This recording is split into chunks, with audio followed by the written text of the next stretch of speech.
이강민의 잡지사 10월호 19번째 페이지. 방송 시간은 금이다. 혼신의 투머치 토커. 스포츠 랩소디 칼럼니스트인 이정우 박사와 함께합니다. 이닥 어서 오세요. 안녕하세요. 스포츠 랩소디의 이정우입니다. 편성 시간을 늘릴 수 없다면 내가 말을 빨리 하겠다. 이런 진정성을 가지고 방송하는 분이고 지금 몇몇 구독자들 사이에서는 우미넴으로 불리고 있습니다. 아, 그게 무슨 뜻인가요? 에미넴과 이정우의 조합이죠. 아, 저도 에미넴 되게 좋아하는데 되게 좋은 칭찬으로 받아들이겠습니다. 예, 스피디한 네. 토크. 네. 예, 오늘도 에너지 드링크 2컵을 일발장전해 두시고 모터에 시동 걸었습니다.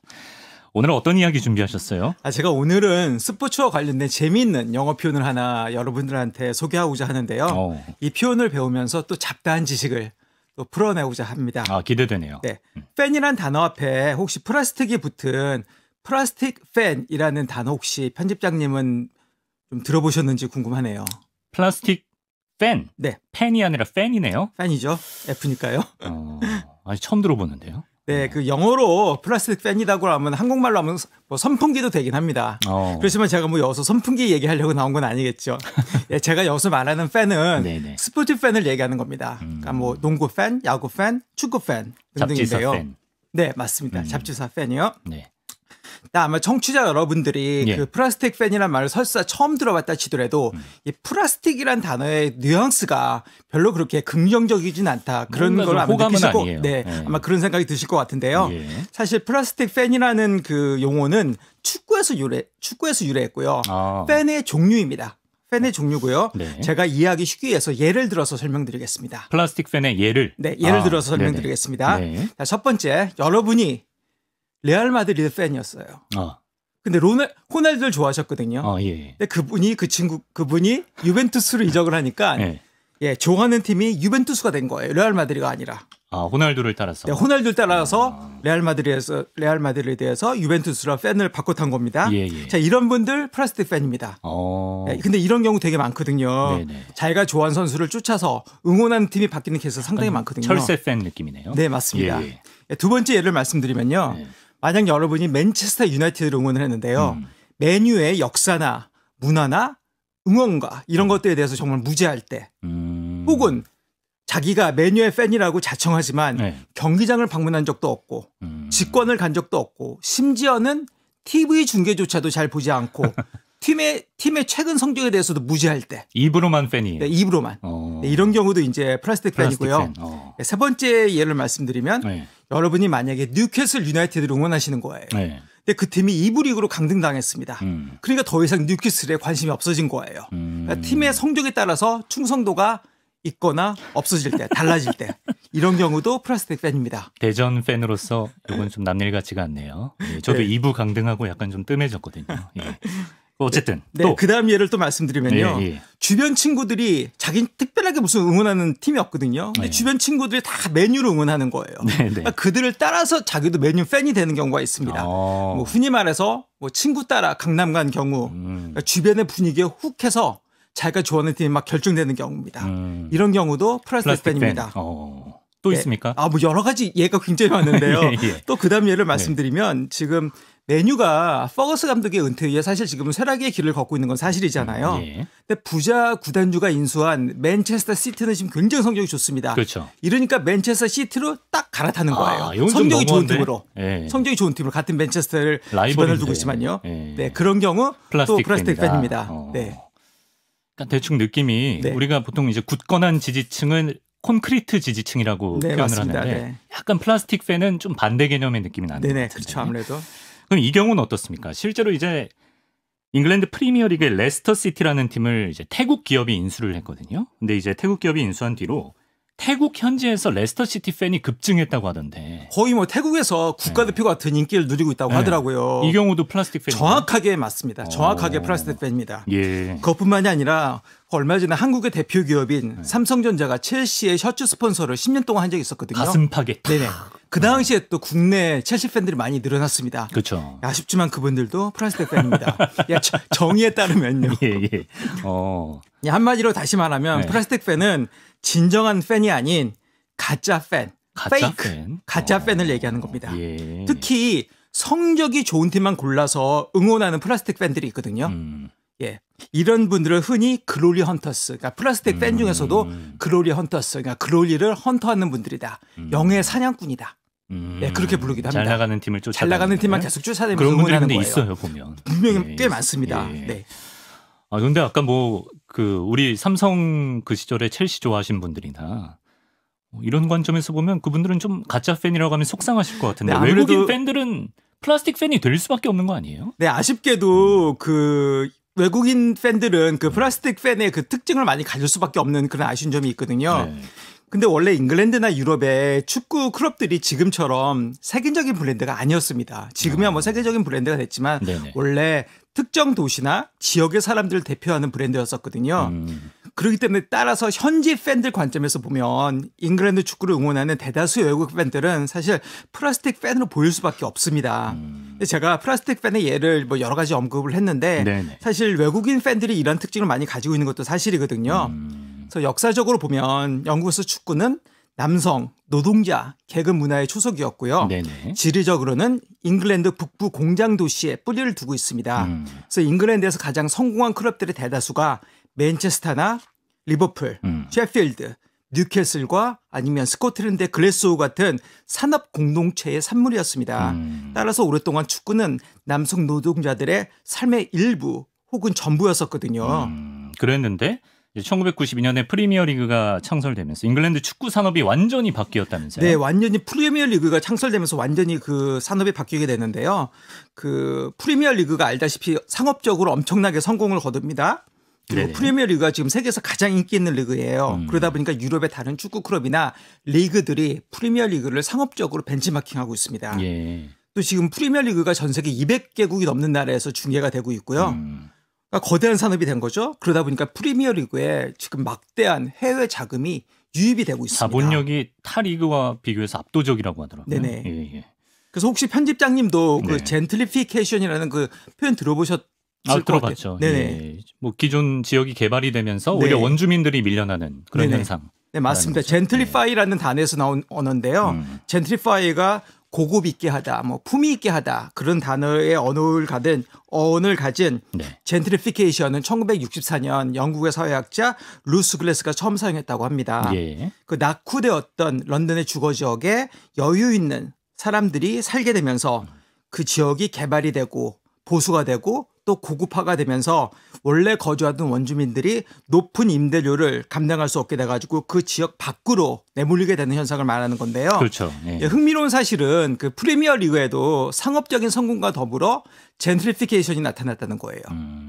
그래서 어떤 의미죠? 예를 들어서 막대한 TV 중계권료가 지금 들어오고 있거든요. 예, 스폰서십 비용도 엄청나게 들어오고 있습니다. 지금 EPL 경기장들이 더욱더 커지고 있고요. 더 최신화되고 있습니다. 예. 그러니까 이와 더불어 경기장 티켓 가격이 엄청나게 지금 올라가고 있어요. 예. 그러다 보니까 노동자들이 전통적으로 노동자들이 축구를 즐겼는데 네. 노동자들이 더 이상 서민들이 더 이상 이 티켓 가격을 감당할 수가 없게 됐습니다. 실제로 EPL의 그 티켓 가격이 다른 유럽 축구 리그에 비해서 훨씬 비싼 것도 사실이거든요. 그러니까 오랫동안 축구장의 주인은 분명히 노동자 계급, 서민들이었는데 네. 이들이 지금 사라졌습니다. 그 자리에서요. 그러면 그 잉글랜드- 자리를 누가 메꿨냐 하면 네. 중산층 이상의 경제적으로 여유 있는 사람들 혹은 해외에서 들어온 관광객들을 지금 메꾸고 있습니다. 티켓 값을 감당할 수 있는 네, 돈이 좀 사람들. 여유가 있으신 분들이요. 그럼 잉글랜드 그 노동자들 입장에서는 되게 좀 뭐랄까요? 서글프고 좀 화나는 일일 수밖에 없는 게 약간 서민들의 스포츠였는데 축구는 그걸 빼앗긴 느낌이 들지 않겠습니까? 네, 맞습니다. 그분들 생각에는요, 그 축구에 대한 애정은 없고 끊임없이 돈에 욕심을 부리는 그 외국인 구단주나 네. 경영자들한테 자신들의 클럽을 뺏겼다고 생각하시는 분들이 꽤 많습니다. 그게 일종의 젠트리피케이션이라는 거죠. 네, 맞습니다. 예. 그리고 그 지금은 2021 시즌 기준으로 말씀드리면 프리미어 리그 20개 팀 중에서요. 영국인이 소유하고 있는 팀이 6개 팀밖에 안 돼요. 그러니까 14개가 지금 외국인이 소유하고 있거든요. 예, 예. 더군다나 빅클럽은 지금 다 넘어갔습니다. 그렇죠, 그렇죠. 외국인한테 예. 다 넘어갔거든요. 중국 자본, 뭐 중동 자본 다 미국 들어왔어요. 자본 예, 엄청나게 맞아요. 들어왔죠. 예. 네. 그래서 외국인이 이렇게 구단주 열풍을 몰고 온 분이 누구냐 하면 네. 2003년도에 첼시를 인수하신 러시아의 그 억만장자 네. 로만 아브로모비치시거든요. 예. 사실 이분 전에는 프리미어 리그에 외국인 구단주가 딱 한 분이셨습니다. 한 명밖에 없었어요. 네. 이분이 2호인데 네. 이분이 이제 열풍을 몰고 오신 거예요. 근데 딱 한 분이신 그분은 이집트 분이셨거든요. 이집트에 이제 재벌이셨는데 이름이 모하메드 알파이드다 그래가지고요. 사실 이분은 그 로만 아브로모비치나 그 이후에 들어온 외국인 구단주와 성격이 좀 많이 다릅니다. 왜요? 왜냐하면 이분은 사실 거의 반영국인이나 마찬가지예요. 1960년대서부터 런던에서 살았고요. 또 영국에서 사업도 많이 하셨고요. 사실 이분이 또 어떻게 유명하냐 하면 그 1997년도에 그 다이애나 왕세자비가 파리에서 교통사고로 돌아가시지 않았습니까? 그 당시에 그 연인이 같이 돌아가셨는데 도디라는 분이 돌아가셨거든요. 같이요. 도디의 아버지입니다.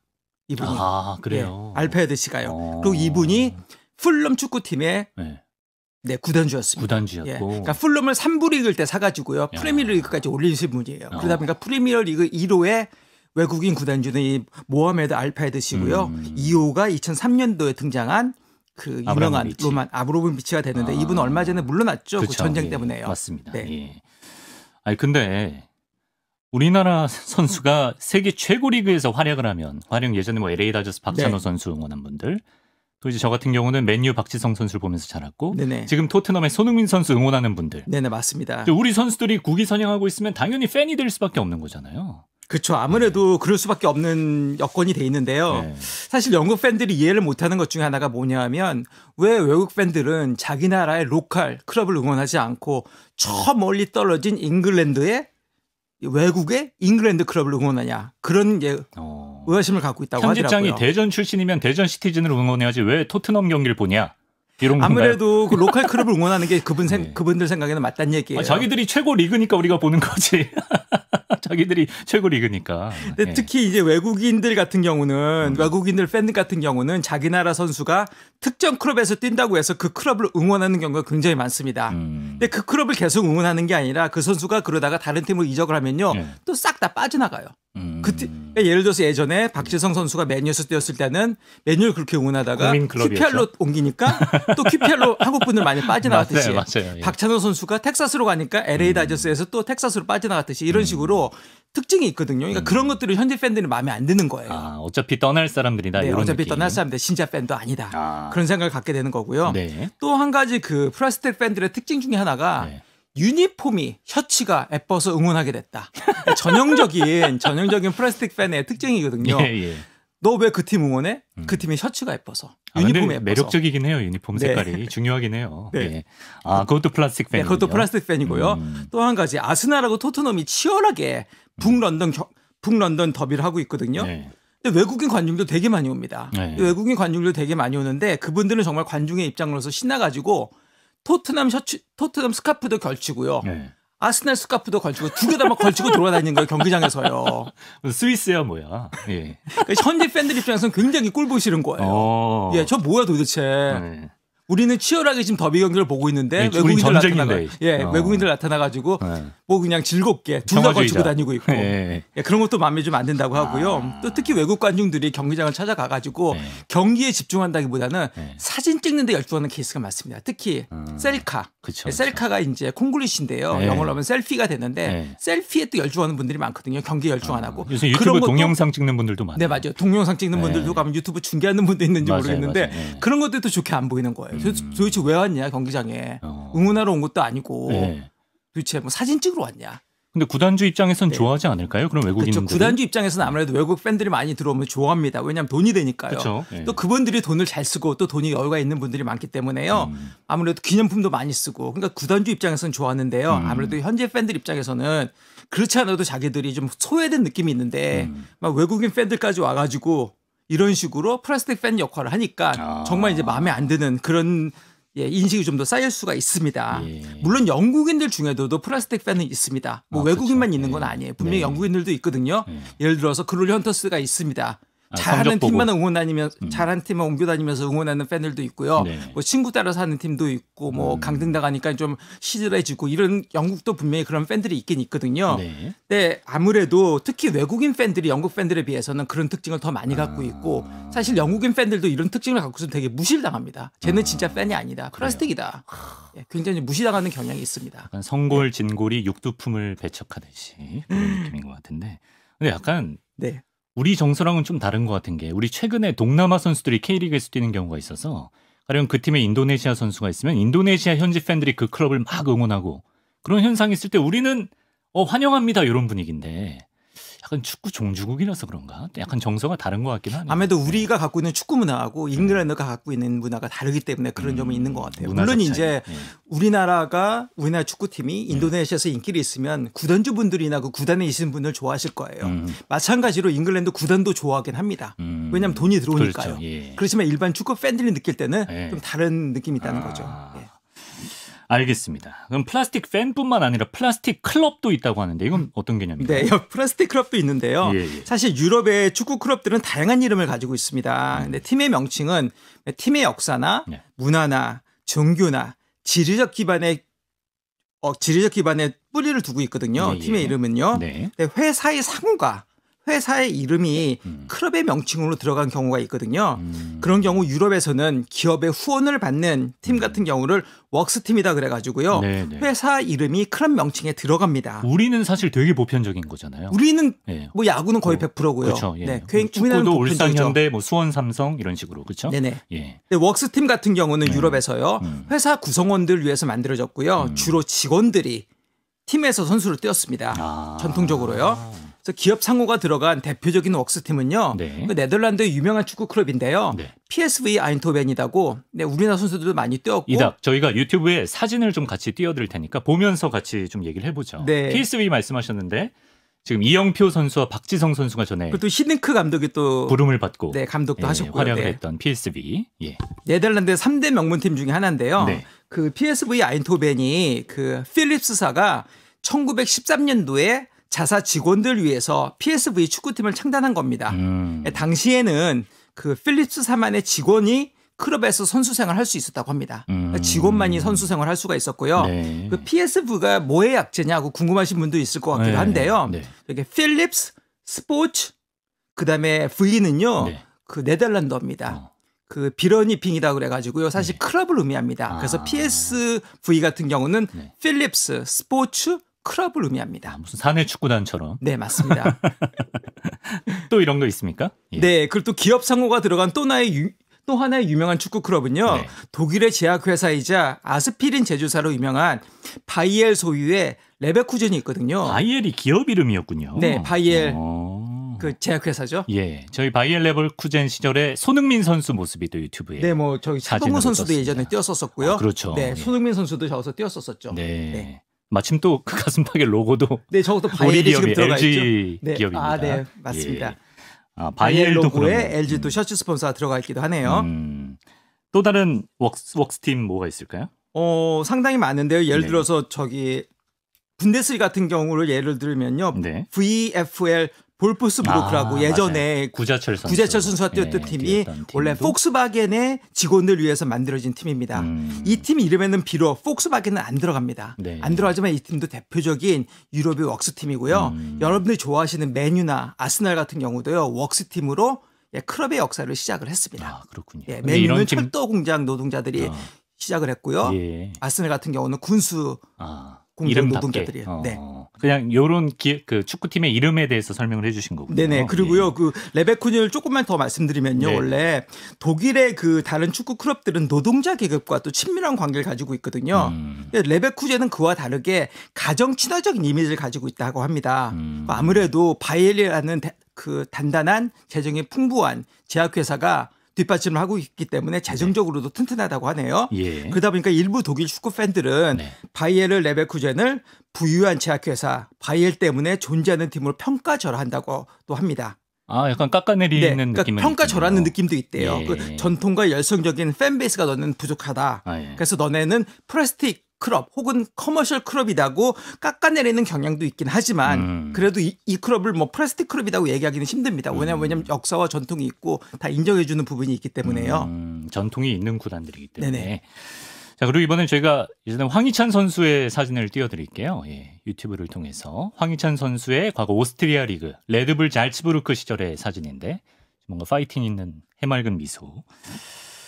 이 레드불 클럽 요새 보면 네. 오스트리아나 독일 같은 데 말고도 뭐 곳곳에 리그마다 RB로 시작하는 클럽들이 네, 맞습니다. 많더라고요. 레드불이 운영하는 클럽인 네네. 거죠? 그 레드불 클럽은요, 네. 그 웍스 팀으로 시작한 클럽이 아닌데도 불구하고요, 네. 팀 명칭에 회사 상호가 들어간 경우입니다. 이들은 최근에 상업적인 목적으로 탄생한 클럽들이거든요. 그러니까 레드불 클럽의 특징이 뭐냐면요, 네네. 보통 기존에 있던 클럽들 인수해서 네.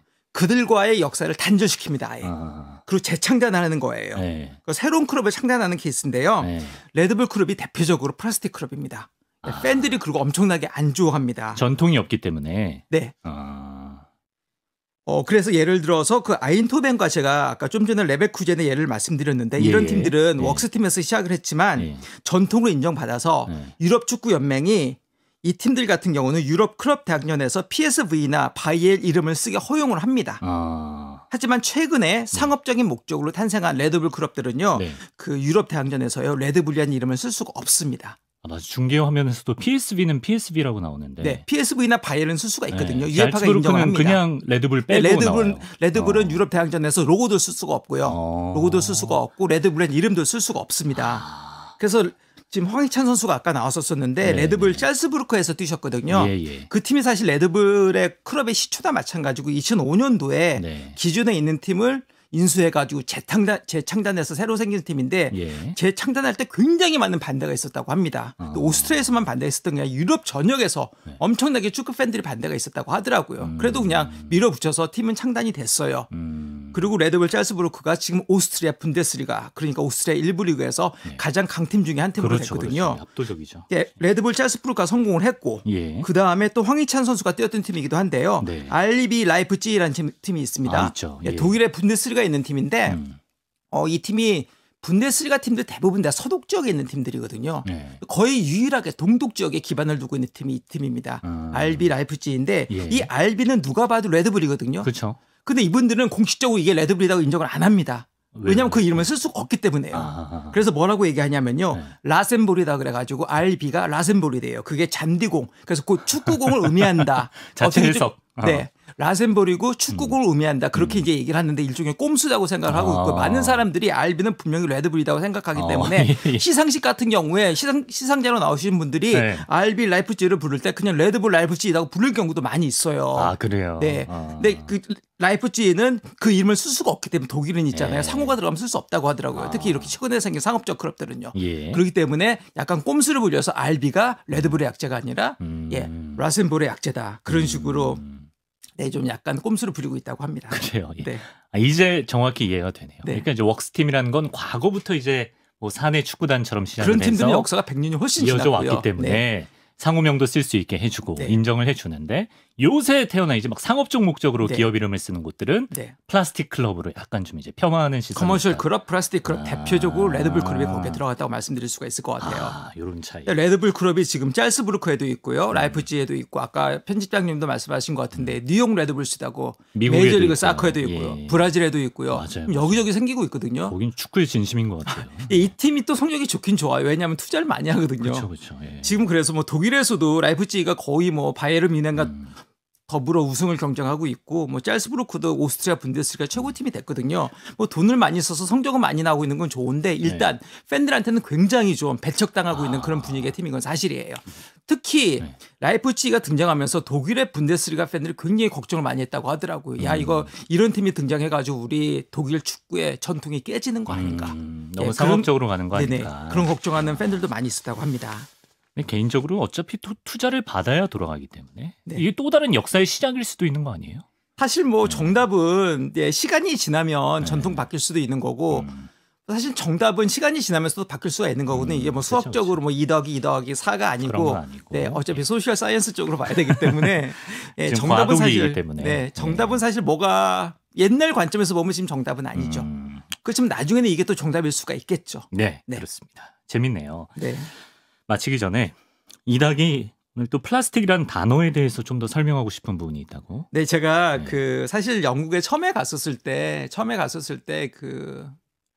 어학 연수원을 다녔거든요. 영어를 못 하니까요. 아, 처음에 어학 연수원을 못하셨군요. 다녔는데 예, 예. 그 유럽 애들을 붙잡고 축구 얘기를 했습니다.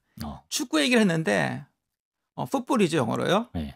근데 그 친구도 죽어도 못 알아듣더라고요. 풋볼을 그 쉬운 단어를 걔들이 모를 리가 없잖아요. 그 단어를 못 알아듣더라고요. 왜 그러죠? 그래서 저는 속으로 이놈들이 날 약 올리나 막 이렇게 아니 풋볼을 못 알아듣는다고 이 쉬운 단어를 이 모를 수가 없는 단어잖아요. 풋볼이라는 단어는. 근데 유럽 애들 못 알아듣더라고요. 그 영국 애들도 아니었었어요. 같은 클래스메이트니까 유럽 애들이었거든요. 유럽 애들이 뭐 프랑스 애들, 이탈리아 애들, 뭐 스위스 애들 다 못 알아듣는 거예요. 아, 왜 그럴까? 근데 나중에 알고 봤더니요. 제가 풋볼을 F 발음으로 안 하고 P 발음으로 했기 때문에 그분들이 못 알아들었던 거예요. 그러니까 여러분들 우리나라 언어는 P하고 F를 구분을 안 하거든요. 근데 영어는 P하고 F 구분이 굉장히 중요합니다. 그래서 저는 지금 플라스틱 팬이 나온 김에 왜냐하면 플라스틱은 P잖아요. 뒤에는 F가 들어가죠. 그렇죠. 이거 구분 안 해주면 정말 구분해줘야 된다. 네이티브는 말할 것도 없고 원어민은 말할 것도 없고요. 풋볼도 못 알아듣. 풋볼 하면 못 알아듣습니다. 아니, 풋볼도 알아들으려면 알아들을 것 같은데. 근데 정말 못 알아듣더라고요. 그래요? F 발음을 P 발음을 하면 원어민은 말할 것도 없고. 야박하네요. 유럽인들도 못 알아듣기 때문에 여러분들도 제가 한국에서 중고등학교 다닐 때만 하더라도 그 당시만 하더라도 학교에서 P하고 F 발음 구분법을 가르쳐주질 않았어요. 요즘 학생들은 많이 배우는 것 같더라고요. 그러니까 요즘 많이들 구분을 하는데 그래서 여러분들이 그 P하고 F는 꼭 구분해줘야 되는 거 마지막으로 말씀드렸고요. 또 마지막으로 플라스틱이라는 단어가 나온 김에 재밌는 영어 표현 하나만 소개하면요. 요즘 국내에 수저 계급론이다 그래서 뭐 금수저, 은수저, 다이아몬드 수저, 뭐 흑수저 그런 표현이 많이 나오고 있지 않습니까? 네, 그 다이아몬드 수저는 콩글리시고요. 영어에서 금수저라는 표현은 거의 안 씁니다. 영어에서 쓰는 표현은 은수저인데요. 실버 스푼, 은수저라는 표현을 많이 쓰는데 영어에서는 은수저를 입에 물고 태어났다 그런 말이 있거든요. 그러니까 거기서 말하는 은수저는 상속된 부를 의미합니다. 그러니까 부유한 가정에서 태어난 사람을 입에 실버 스푼을 물고 태어났다. 그렇게 우리랑 표현을 의미가 하거든요. 똑같네요. 네, 우리 금수저랑. 네, 근데 영어에서는 금수저를 안 쓰고 은수저라고 표현한다는 것 그거 한 가지 말씀드리고요. 근데 스페인어 같은 경우는 있잖아요. 금요람에서 태어났다. 그러니까 거긴 또 골드를 쓰더라고요. 금요람. 금요람에서 태어났다. 스페인은 골드를 쓰고 우리도 골드를 쓰는데 영어적으로는 표현은 실버 스푼을 쓴다는 걸 말씀드리고요. 금수저가 없었나 봐요. 다 은만 썼나 봐요. 그건 잘 모르겠습니다. 근데 혹시 이런 거 아닐까요? 은수저가 제가 얘기를 듣기로는 예전에 그 암살하려고 할 때 독약에 들어가면 은수저는 색깔이 변한다고 제가 얘기를 들었는데 그래서 부잣집 분들이 일부러 금수저를 안 쓰고 은수저를 쓰지 않았을까? 추측입니까? 제가 조선시대 그랬다는 얘기를 들은 적이 있거든요. 왕들이 은수저를 썼다고 하더라고요. 금수저를 안 쓰고요. 왜냐하면 옛날 왕들 같은 경우는 그 유럽도 마찬가지였겠죠. 그 암살하려고 하는 분들이 많잖아요. 근데 딱 독약이 들어가면 은수저는 변한다 그러더라고요. 그래서 혹시 그거 아닌가 하고 제가 이제 추측 한 가지 해봤습니다. 마지막으로 흑수저에 대해서 말씀드리면 그럼 흑수저는 영어로 뭐냐? 근데 그걸 흑수저를 그냥 직역을 해가지고 더트 스푼이라고 하면요, 이거는 진짜 콩글리시가 됩니다. 그러니까 여기서도 플라스틱 스푼이 흑수저입니다. 그래요? 플라스틱이 제가 여러모로 안 좋네. 그러니까 플라스틱이 여러모로 안 좋습니다. 플라스틱 서저리가 성형수술이죠. 그렇죠. 네. 그래서 영화에서는 흑수저가 플라스틱 스푼이라는 거 여러분들 알아두셨으면 좋겠고요. 이 단어의 기원은 영국의 전설적인 록밴드 더 후라고 있거든요. 더 후라는 전설적인 록밴드가 있는데 그분들이 1966년 발표한 곡에 서브스티튜트에 이런 표현이 들어갔기 때문에 실버가 아니라 플라스틱 스푼이 흑수저라고 지금 영어로는 쓰이고 있다고 합니다. 마지막에 어학과 음악과 또 약간 서스펜스 느낌까지 다 곁들여서 또 마무리를 해줬습니다. 아주 유익한 시간입니다.